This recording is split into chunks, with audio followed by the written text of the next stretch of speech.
Welcome to the Association for Coaching podcast. I'm Darren Robson, your host for this health and wellbeing series. Today we're speaking with Anthony Eldridge Rogers on the subject of It's All Connected. So first off, Anthony, welcome to the podcast.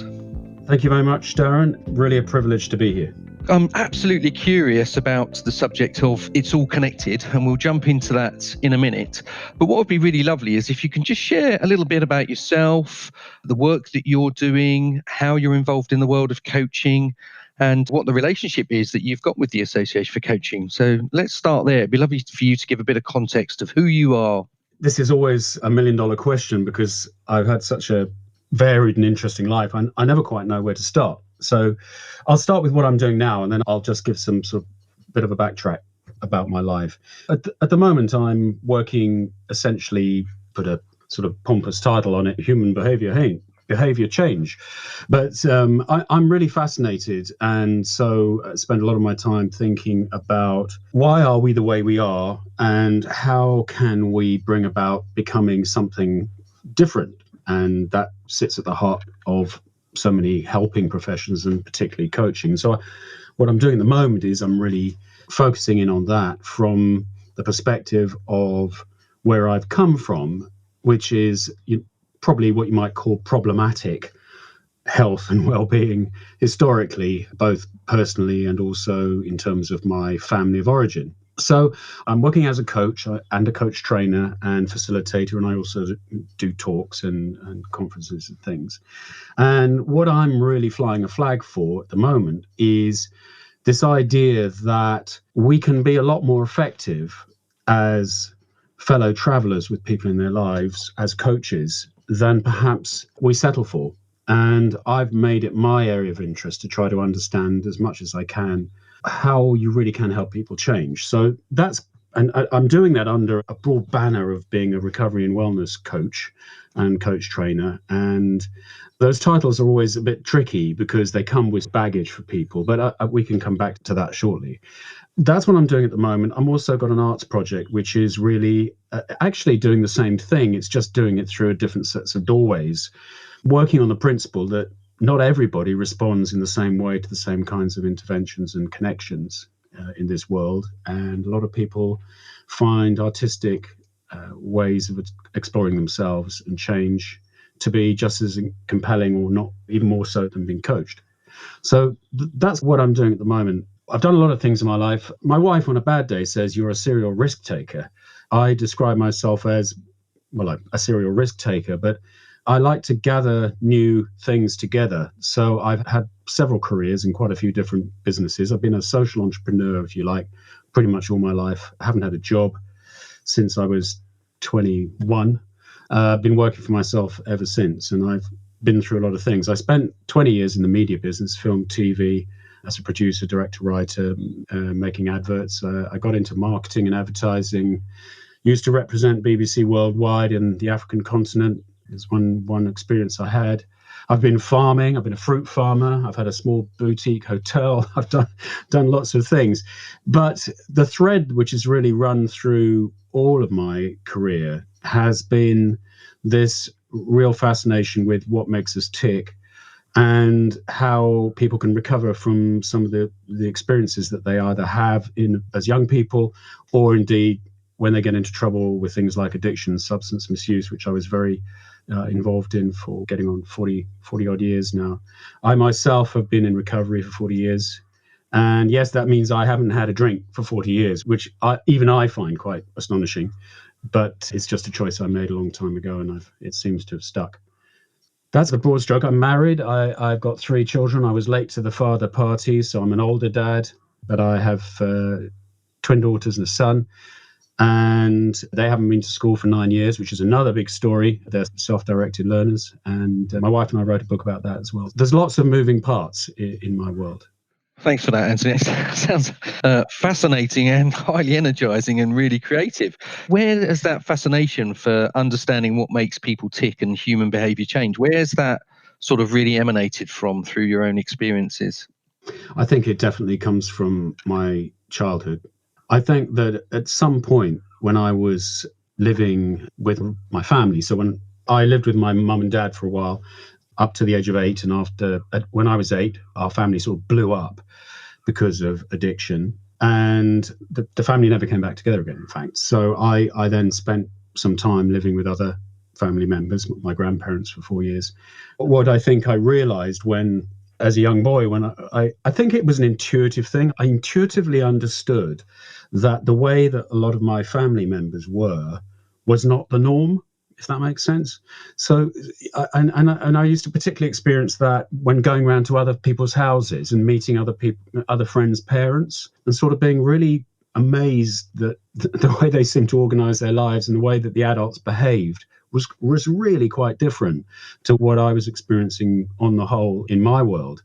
And I remember being very struck by that contrast of these differences, and then becoming really interested in, wow, why would that be the case? And another thing about it was that I realized as well that because I was in the family, it was very insecure and it was at certain times quite dangerous.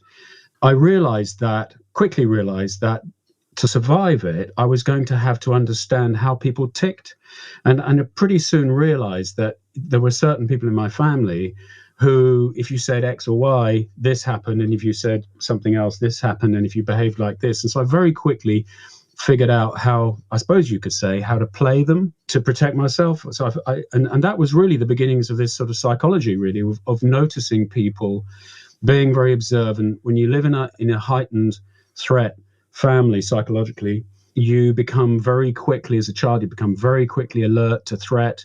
You develop this habit of reading people's phases and their body energy really fast and adjusting accordingly. And that has stuck with me all through my life, this ability to sort of really read. I think that's one of the reasons I make a good coach, because I can sort of intuitively read a lot of signals really fast from people. And I think it comes from the masterclass I had for the sort of first sort of 10 years of my life, until I obviously wasn't, living with those people anymore. So that's what I put it down to, Darren. Yeah, and it sounds like, some of it was quite challenging from what you've shared, but it also sounds like it's afforded you some pretty incredible gifts. When I listen to all the things that you've done in your life, how did that shape your risk-taking approach to life? I think for me, what it really boiled down to was I understood the impermanence of things. And because I had to live in very unstable home environments, and I also had to live not knowing how they were going to play out, because I never really knew when things were going to blow up. And so I think that gave me the ability to live with uncertainty. When you think about risk taking, I mean, that's what risk taking is. If you take a risk, you're willing to live with uncertainty. And that ties in, of course, to change itself. There is no change without uncertainty, because in order to change, you have to be willing to come into the unknown. You need to be willing to go where you aren't. And I was forced to be in a place of uncertainty as a child, so I got very used to it. In fact, I think what's happened is I've come to thrive on it. It's become a bit of an asset to me, in the sense that I'm okay with uncertainty, because I have maps inside my mind and in my being and my body and so on. So I seem to be able to accept it. And I must say that I do observe some people, in fact, relatives of mine, will say to me, I just don't know how you can live the life you live. I just don't know how you do it. I mean, you move every few years, you go to all these countries, you change your career every so often, and how do you do it? And to them, it's a horror. They can't really think that would be a desirable way to live. But it has become that for me. It's become a very exciting, dynamic way to live. And I feel very blessed. Is it a dysfunctional way to live? Some people might say so. Some people might say that is it compulsive? Maybe to a certain extent. I struggle with boredom, let's say. I struggle with things which are very the same all the time. And so I struggle with routine. I'm not that fond of routine. As soon as I get one, I like to break it. So there is definitely, it isn't all upside. It's just it's a sort of balancing act, really, that I'm trying to perform a lot of the time. Yeah, but it feels good. It's not to say it doesn't feel bad. It feels great, but it is very double-edged. And I think, just last point I want to make, because this is what came up for me, there's a saying, I'm sure you've heard it, which is about your wounds are your gold, if you know what I mean. So this idea that what hurts us can be brought to a place where it becomes like something, it gives us gifts, if you like, or gives us things that we can use positively in our own lives and in the lives of people we care about. And I think that's very, very true. I think that I have a particular powerful feeling for young people, for children. I struggle to see children suffering or being abused psychologically. And that drives me really to do some of the work that I do. Yeah, so that's a really nice point to pick up. Why don't you share us a bit about the sort of arts project you've got and the circus project you've got for young people? Because I think that's a fascinating project. Well, it all started when I was, as I mentioned before, I have a coach training program. So I train people to be coaches to work in behavioral health settings. So using coaching tools with people around things like addiction recovery and other kinds of things. And I bobbed around the world doing this training. And what I began to discover was that as I began to really observe the groups of people who were coming into the training, they definitely fitted into different categories in terms of their educational background, their life experience background, their confidence levels, their ability to concentrate, their ability to engage, all these kinds of things. And I realized that this training style I had was successful for a group of people, but it wasn't really being very successful for all of the people, which is an obvious thing to say because not everybody wants to sit, and look at flip charts and blackboards and those kinds of things as a learning process. So I started partly drawing on my arts sort of experience in the media. I started putting games, and actually thanks to my wife, who's was an actress and went to Guildhall Drama School, and we've always played theatre games at home just for fun. So I started taking them to work. And we started to play games. And I suddenly realized, I had a light bulb moment, which is kind of obvious with hindsight, that actually this was doing a really good job because it was helping people be in relationship to each other in a different kind of way. So fast forward those earlier insights, it all really flip-flopped when I went to Vietnam. I was asked to go to Vietnam by an NGO, US NGO, to train some recovery coaches and to bring the coaching training, which was a very exciting project. But the problem was I had to do it all through interpreters, which is a huge challenge if you think about it. It was very foundational training. It wasn't complex, but all the same. I also told them that we would be limited to group sizes of 30 people to do it. And on the day when I got there, 100 people turned up. They just filled the room, this massive room with 100 people. And I was really in a dilemma. I didn't speak the language. I was working through interpreters, and I had 100 people in the room. How on earth do you teach foundational coaching skills to 100 people? So I called over this really fantastic interpreter who was an American Vietnamese, fluent in both languages. And I said, listen, it's a bit of a problem here. We're oversubscribed. And so I said, what do Vietnamese people really love to do more than anything else, out of interest? What's their thing? She said, we love to sing and we love to play games. So I was actually playing for time because I was having a sort of crisis thinking, God, how am I going to do this? And I said, why don't we start the day off with some songs? She sort of went into the room in Vietnamese, which I didn't understand and the whole crowd, the whole room came alive. Everybody's hands shot up. We spent the next hour singing songs. And whilst they were singing songs, I was talking to the other interpreters and I was saying, what kind of games? And they said, oh, no, we know there's great games. And so we started playing games. We spent the whole morning of this first day of this 3-day training just singing and playing games. What I realized as it was happening was this was a lot more powerful than anything I could have done being a so-called expert in coaching. And because what it did, it built community. All these people who didn't know each other were interacting. We had university graduates there. We had people from street projects and community projects and so on. And it really came together. And this was and I did the whole training like that. And I won't go into the whole story because it's a long story, but I did the whole training on those principles, broke the whole thing down, and we just tried to make every learning point a game. And at the end of that, I just thought, I'm really missing a trick. And I came back, and that was really how this project started, because my kids at that time also were in the circus and training to be circus performers. And I began to think there has to be a better way to reach out to hard to reach people and young people and families than just asking them to take a class. So I thought, why don't we, instead of inviting people to come and take classes, why don't we invite people to come and play? Just come and play, have fun, come to our world. And that's how the project came about. Because, and I thought, when you get people, it's like coaching, isn't it? Once you get that relationship working and right, all sorts of things can happen in it. But in reality, getting that relationship right with young people, you can't just sit people in chairs and say, you should trust me, I'm a coach, or I'm a professional, or you should tell me your life. You just can't do that. People try doing that. They think that's the way to operate. I don't believe in that at all. I believe trust has to be earned. You don't have a right to trust from somebody you're working.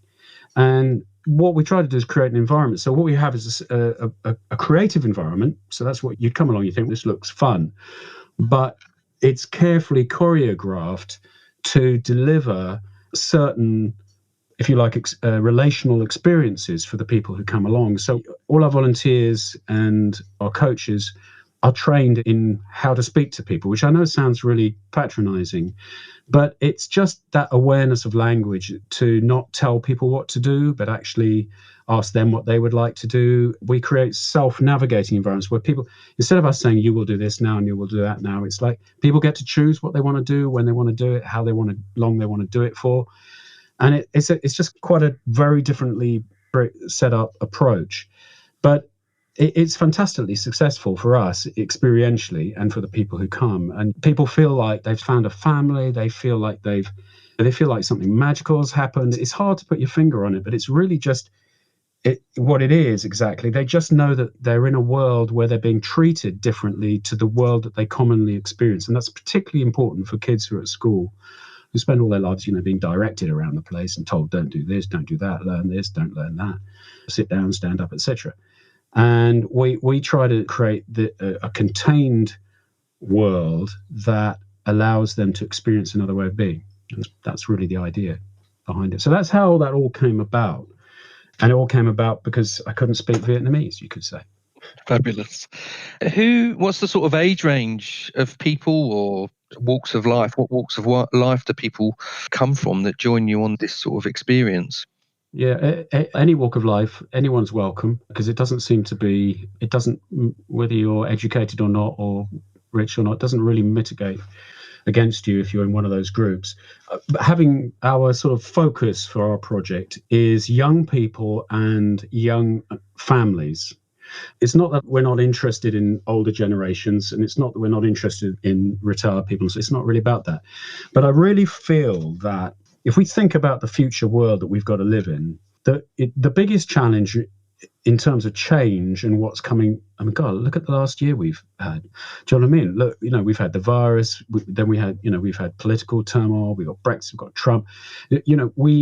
We don't really know what's coming down the turnpike at us. And I feel that group of people that is really important to support is young people. And that ranges right up from 5, 6 onwards up into the teens, early 20s, and also young families with youngish children, because they're under enormous pressure to be, let's say, a couple, whatever sex couple that is, looking after children, working jobs, trying to make the mortgage or the rent. Do you know what I mean? Trying to keep all that going, cope with the pressure of the kids' schooling, funneling into the family. This is a very high pressure environment, and those parents are really struggling to keep it together. So I'm particularly interested, and so is my partner, in reaching out to that group of people across probably what you might call slightly hard to reach families, if that makes sense. And in there, of course, is all the challenges around addiction and substance use and problems with social media and mental health for young people as well, which is correlated with social media and all of that stuff. So an intense environment. So we're particularly interested in working with that group. And what parts of the world, where do people access this, Anthony? They come down to Devon, which is where we are at the moment. So we had to shelve all our plans this year, but we're down in the southwest. We operate on a new site that we've just got setting up at the moment, just outside Exeter. So it's right by the city, but it's actually a farm. And we're going to be running from early summer. I'm not quite sure what the dates. I mean, this is all COVID permitting, but we'll be running from April right through to the end of September.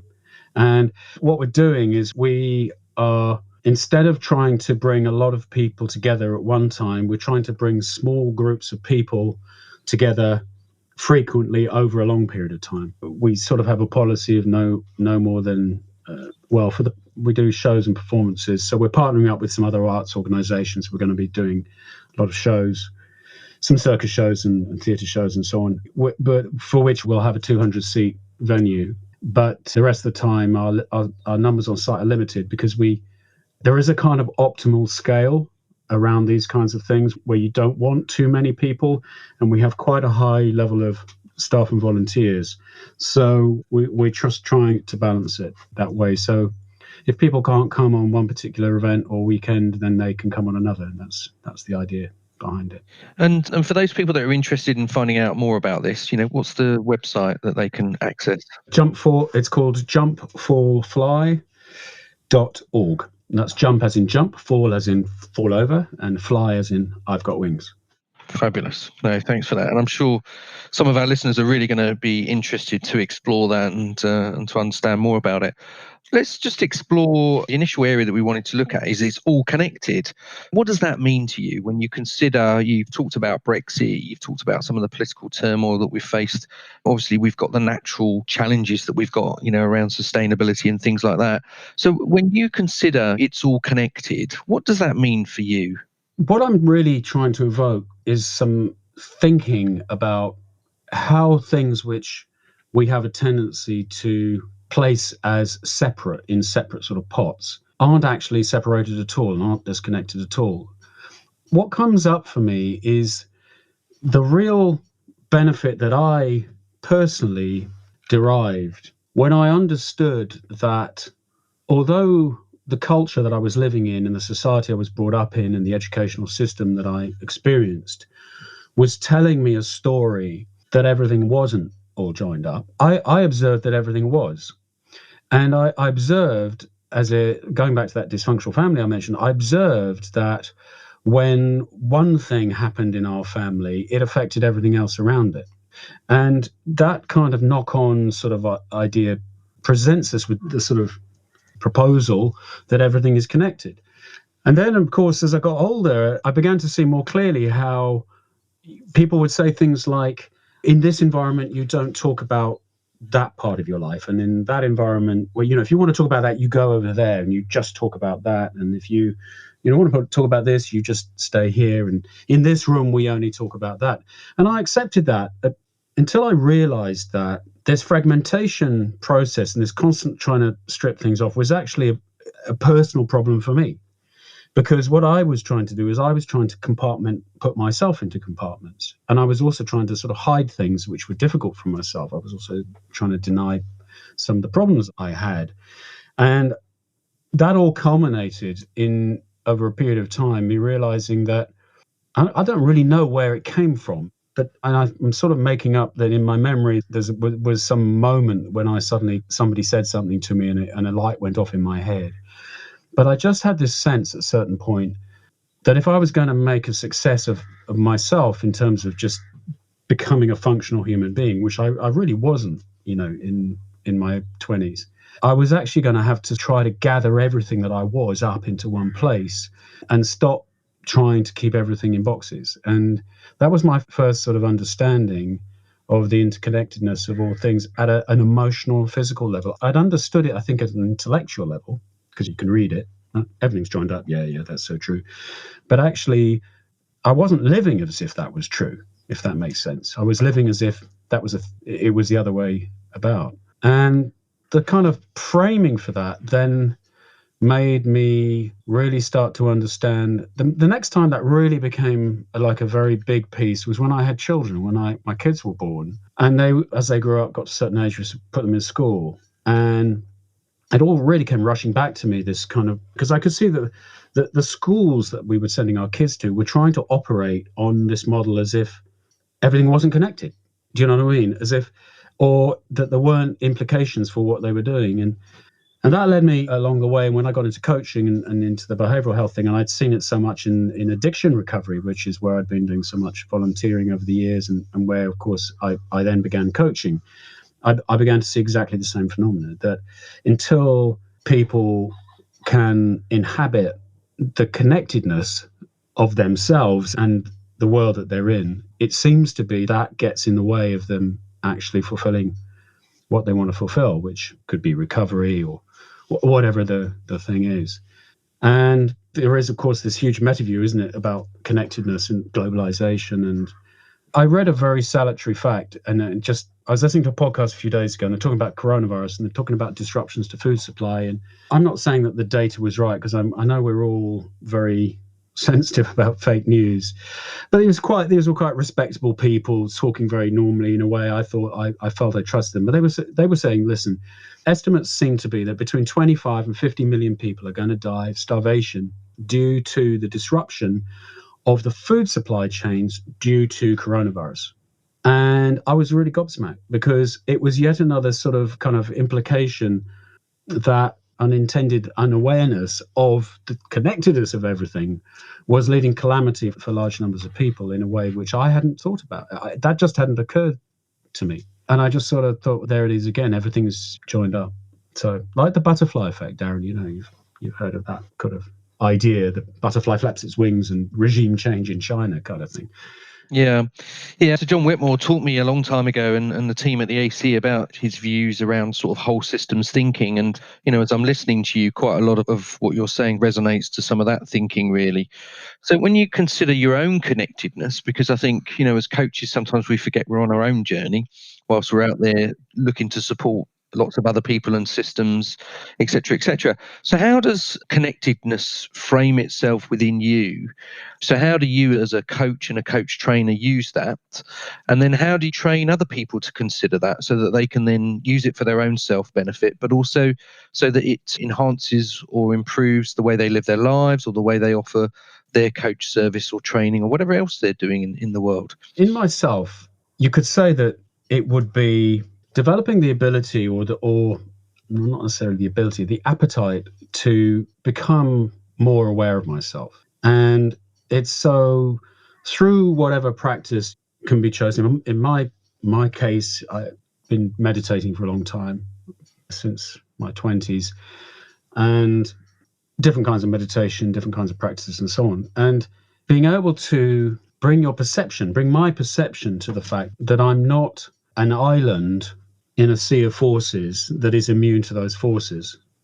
One of the things that really strikes me, particularly, I grew up in the countryside. So I grew up very close to the outdoors and nature. And then for a long period, I became a sort of city guy and, went and lived in cities and all over the place. And it's only in later years that I came back. When I had a young family, we went farming. But it was when I reconnected with the natural world on a sort of daily basis that I began to see this really clearly, that I too was deeply affected by the weather and the environment and the processes around me of nature, and got me really reflecting on, why do I think, or where did I acquire the belief or the position in myself that somehow I wouldn't be affected by these things? And that some people even think it's slightly suspect if you say the weather's changed and I'm feeling different, which is something I very commonly say when I say it's winter. Winter is different to summer, it's different to spring. Yeah, I know that I'm a different person in winter in a certain way. And these insights accumulated in me and mapped onto what I'd learned a lot about sitting with literally thousands of people over the years who, for all sorts of different reasons, wanted change to take place.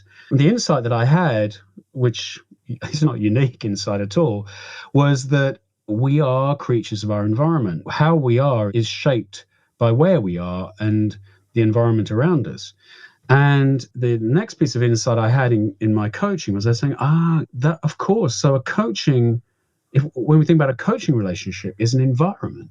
It's an environmental place. And that's when people say to me, what is the purpose of your coach training? I say, if there's one simple, you want me to give you a one-liner, what I'm inviting you to think about is what kind of environment you are as a human being to another. What is it like to be with you? If you were the weather, what kind of weather are you? Are you a storm? Are you a sunny beach? Are you a cold, chilly snow? What are you? And that really shaped the way that I began to think about what coaching itself was. That it isn't this sort of set of instructional behaviors, if you like, these sort of verbal, sort of non-verbal dances, but it really all boils down to, when I'm with my coach? Do I feel like this environment is calling me into the place that I want to be? Or do I feel like the opposite? Do I feel like I'm not getting anywhere, that I'm stuck? And it's a little like going, out for a walk on your ideal day. And sometimes, just taking this metaphor further a bit, Darren, sometimes when I am being coached, I will ask the coach to change the weather, to change the environment. Sometimes I'll feel like I want to, let's go to a storm. Let's be stormy together. Bring me, I don't know, let's be feisty and challenging, and let's just push things around a bit, and do you see what I mean? Like, just bring forward different energies. I like that way of thinking about it. And it seems to me that if you can think about the process of engaging with another person as about an environment, but that everything, that you give permission for everything that is there in the world to be in that environment. You don't try to keep something at the door. You don't say, I'm willing to let this in, and that can't come in because that's not relevant. That really is the sort of core of where I've got to with my thinking about coaching, and what it means to be a human being wishing to help another human being. That if you can get that as a coach, if you can get to that place where you can hold that kind of space and you can allow all of that in, that becomes the offering that you give. And on a very practical level, in terms of coaching, the series that I've just been doing for the AC, my central premise really is this, is that everything that your client is experiencing, everything that is happening to them, both that they know about, so explicit or unknown, implicit, is impacting who they are in the moment. Everything. There isn't anything that you could argue should be left outside. And that's why I get feisty about people saying, "Oh, you're a health coach, and health coaching is a niche." And I don't know, that's just, I'd push back strongly on that, because at the end of the day, all humans have health. All humans have levels and experiences of health. And if, you can't escape that fact, unless, I guess, you've passed on. And it is relevant to every situation a person is in. And therefore, it can't be a niche, because you can't leave health at the door. You can act as if you aren't affected by what you eat, what you drink, how you sleep, what your relationships are like, the exercise, and you can pretend that doesn't have an impact on your sense of being, your ability to cope, your ability to be present, and all these things. You can pretend that, but it doesn't make it true. So what I encourage coaches to do is to create a space where everything that a client is willing to bring in, because I'm not saying that a coach mandates to a client that they have to bring anything into a coaching session. It's utterly the client's choice what they bring in. But so many coaches signal to their clients, don't bring any of that into here. Don't bring it into the conversation, and it's usually because the coach doesn't know what they're supposed to do with it. And they're not supposed to do anything with it, of course. So that's what I'm really trying to put forward as a principle of coaching across all coaching domains, whether it's executive coaching, business coaching, life coaching, whatever it is. This kind of ability to allow everything in, to make everything equally invited, not just your career ambitions or your leadership thinking, but everything. And that's really the ethos that I'm pursuing at the moment, and getting a little bit further with nowadays because of coronavirus, of course, which has changed the game. You used the word practical just a minute ago. So when you think about a coach bringing all of that to the relationship, how do they contract that, and how would they be? So if I was being coached by you at the moment, how would you bring, that full range living, if you like, to bear as a coach? How would you go about that? Well, the wonderful thing about coaching is we have what I consider to be the most important tool on the table. Has got to be contracting / designing the relationship. It's got to be, because it is the most wonderful setting for bringing about successful coaching. What I would be doing with you, and then what I do with all my clients, is share with them what I've shared with you, essentially. But I do it, I have some tools to do that. So I have some diagrams, little charts, visual aids, and so on. But what I really do is I make the case to them. I say, look, you said to me, Anthony, you know what, I really want to change this in my life. I don't want it to be like that. I wanted something to be different, because nobody comes to coaching and saying, I don't want anything to be different. We come because we want to find something that we can't seem to find yet, or that we're on the way to finding. or it's a problem we're wanting to solve, or it's something we want to excel at. Sports coaching is a nice way to think about it. Want to win a faster race, increase your time, whatever it is. So you come to me and you say you want change. What you're really saying in one way is you want to change your brain, because your brain is essentially the command center for many of the functions that you are consciously performing. And of course, most of what's happening with your brain is unconscious, and you don't have direct access to it. But what I can be, and I don't think anyone's going to argue with this, because everyone is now, all the evidence overwhelming tells us that the brain is plastic. It can be changed all the way through your life, from cradle to grave. The brain is malleable, and that never stops. And yes, it reaches different kinds of stages, but ultimately that's how it responds to how it is acted upon. So you come and tell me you want to change, and so you want to change your brain.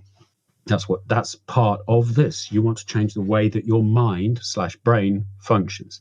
So given that might be the case, I think it's a reasonable hypothesis to say that it's important to understand what's affecting your brain. Because if you want to change your brain, then how well equipped is your brain to change? And how many of the things that you currently do in your life are actually keeping your brain functioning the same way that it normally does? You're saying, well, I want it to be different. I say, well, your brain's going to have to change. You're going to have to change. That's when people say, I want to change, that's what they're saying. I would lead you, to consider that thought and say, so what we're now interested in would be everything that might impact upon that process of change as it relates to your brain. And you might say to me, what do I mean by that? And I would say it's pretty much anything, right through from the normal metrics, like things like sleep, nutrition, exercise, and so on, through to the quality of your relationships, your experiences of your work and fulfillment of your creative self, all these, anything. It's all welcome. So what I would say to you is you can bring it all, but you get to decide what's in the active space. So what I do is I say that there's a meta world in which everything is welcome and everything is having some kind of influence. But at any given moment, we might only have our attention on a few pieces of that, because that's what seems important at the moment. But what we do is we have a contract which says, let's be open to bringing in whatever might be relevant, might be necessary for you to bring about the change that you want in the coaching. And then I would seek a specific permission to say from you, if there is something that seems to be important that I notice, can I bring that to your attention, and we can put it on the table? And it'll be up to you whether it stays on the table. And if you consent if you're willing to say, yeah, that's okay, then game on. I think we can go on an adventure of change together. But it is always the case that there are things that people don't want to talk about. We all have our no-go areas. I like to joke, but it's not really very funny. But I like to joke that if you look at coaching literature, or actually if you look at most self-help literature, and particularly look at literature coming out of America, you will notice that it would appear that anybody looking for change in their life doesn't have a sex life. I recently bought a new, what's called a day-by-day book. It's a book that has a saying for every day. And it's the most wonderful book you can imagine. I've got several of them. I collect them. It's a wonderful book, but just like all the other books, it would appear that you can go through an entire year of your life, every day getting up and thinking about a new concept, a new thing, right across the board. But apparently you don't have a sex life, ever, in that 365 days. And I'm not advocating that coaches should go out there and start sort of implying that clients talk about a sex life. But I think it just illustrates the fact that we have these biases towards what we can and can't talk about. It's a bit like the olden days, and business coaches don't talk about emotions. And I remember somebody saying to me, no, this is business coaching. We don't ask questions about how people feel. I'm being absolutely gobsmacked. That's what I was being told. But that was, and unfortunately, that's fallen by the wayside mostly these days. So that's how I would do it, Darren. That's a long-winded but summary of it. Yeah, no, absolutely. Thank you for that. And I remember early days of training in coaching, and there was the tool, the wheel of life, and yours sounds like a wheel of life, on a wheel of life that explores all those different areas. Yeah. So have you built tools, or is it just like you were saying, you use, I get the sense with you, there's a theatrical aspect of this, there's a playfulness that you talked earlier about visuals. So have you built a set of tools that people can use, or do you just dance in the moment and see what comes up? Well, I do. I like the use of diagrams because diagrams can do in an instant to the brain what 1,000 words won't really get across. So I do have a set of diagrams, and I'm constantly trying to improve them, but I try to keep them as simple as possible because that seems to work well. And when it comes to building tools, I'm a big co-creator. So I believe, and I really strongly believe this with clients. I like to try and keep tools to a minimum with clients, but if we think that we could do something together, then I like to make that collaborative. So we might create something together or draw pictures together or do diagrams together, as opposed to it being me sort of, here's one I prepared earlier, whipping it out of my coaching bag.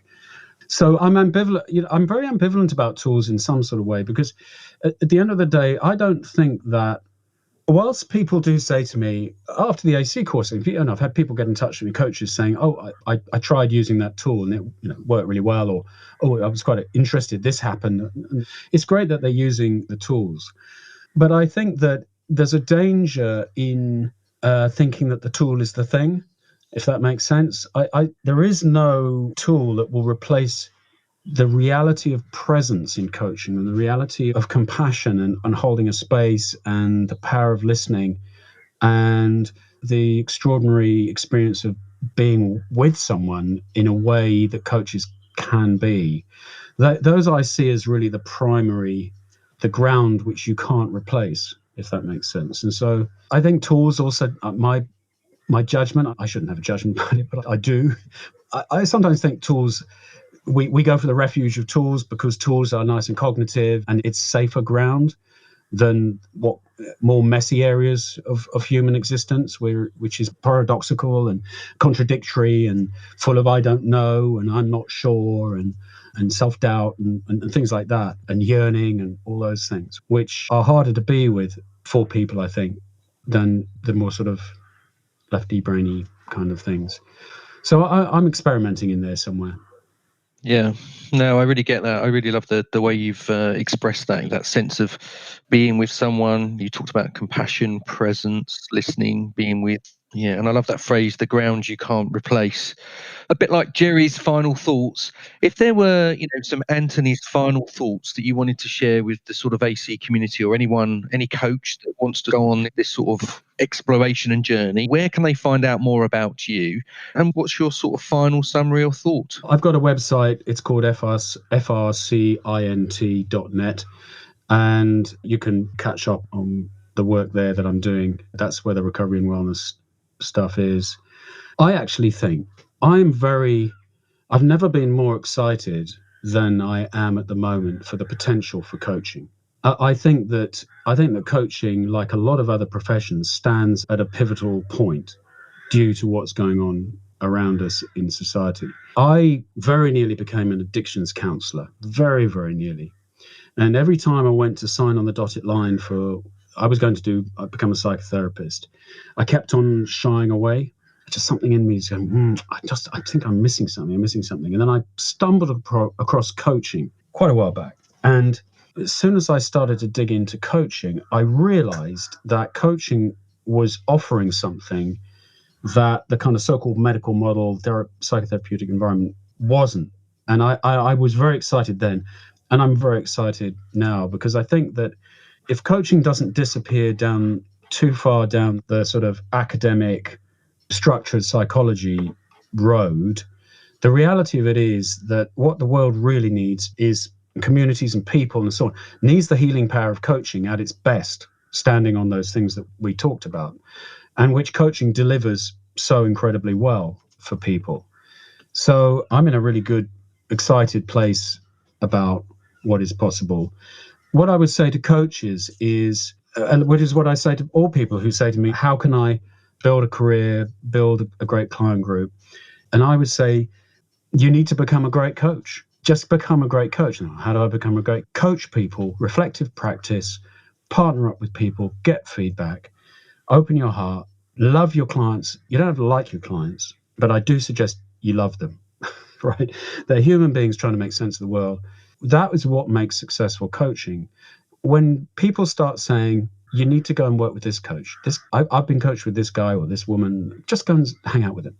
That's when you become a successful coach. And it isn't the badge, it isn't the university degree, it isn't the 25 different tool kits that you've been and studied and know how to use backwards. It's about this very practical coaching presence that comes from living as much as you can the core concepts of coaching. And I think it's really exciting at the moment because I think coaching has an enormous amount to offer the world. But just one of the big hobby horses I've got at the moment, I was talking to a friend about it only a few days ago, is there's a shortage of counselors and there's a shortage of therapists and so on. There isn't a shortage of coaches. Coaches are vastly underemployed, generally speaking. At least that's the research that I've read, I think, from the ICF and so on. I don't know what your thoughts are on that. But there's a huge capacity out there that's available in the coaching field, and we need to find ways to get that capacity to the people. What a lovely way to conclude, this first podcast with you, and couldn't agree more. I think there's huge amount for the coaching profession and the coaching world to go on, and I love that sense of the healing power of coaching.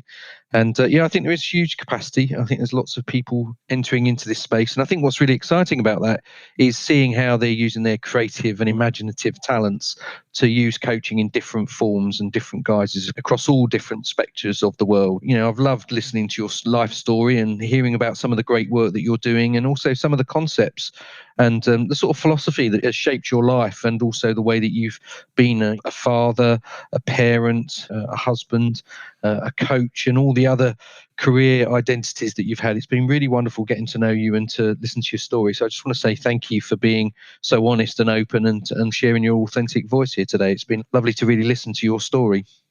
No, thanks very much, Darren. You might have guessed that apart from my family and friends, my big love affair is with coaching. And I think I'll go to my grave being in love with what coaching has to offer. Thanks very much for listening to me gushing on about it. Well, thank you very much, Anthony.